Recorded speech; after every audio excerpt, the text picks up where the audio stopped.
வைகை அணையில் தண்ணீர் நிரம்பியுள்ள சூழலில் உசிலம்பட்டி 58 கால்வாய்க்கும் தண்ணீர் திறக்க வலியுறுத்தி தற்போது விவசாயிகளுக்கு ஆதரவாக உசிலம்பட்டி வர்த்தக சங்கம் சார்பில் தற்போது கடையடைப்பு போராட்டம் நடைபெற்று வருகிறது.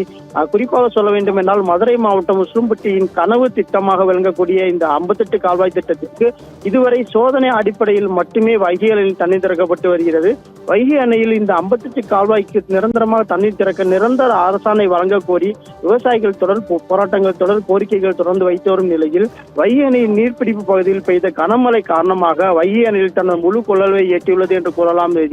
இந்நிலையில் கடந்த 8ஆம் தேதி அன்று 58 சங்கம் சார்பில் அதாவது அனைத்து கட்சி மற்றும் அமைப்புகள் சார்பில் இணைந்து உசிலம்பட்டி பகுதியில் விவசாயிகள் பயன்பெறும் வகையில் தண்ணீர் திறக்க கோரி அன்றைய தினம் சாலை மறியல் போராட்டத்தில் ஈடுபட்டனர். இருந்தபோதும் இதுவரை திறக்கப்படாத காரணத்தால் அடுத்த கட்டமாக உசிலம்பட்டி வைகை அணையில் 58 நீர் பாசன கால்வாயில் தண்ணீர் திறக்க கோரி போராடும் விவசாயிகளுக்கு ஆதரவாக இன்றைய தினம் உசிலம்பட்டி வர்த்தக சங்கம் சார்பில் முழு கடையடைப்பு போராட்டம் நடைபெற்று வருகிறது. உசிலம்பட்டியின் முக்கிய பகுதிகளான நகைக்கடை பஜார், வண்டிப்படை, ஜவுளிக்கடை பஜார், மார்க்கெட் பகுதி உள்ளிட்ட 5000க்கும் மேற்பட்ட கடைகள் தற்போது அடைக்கப்பட்டுள்ளது.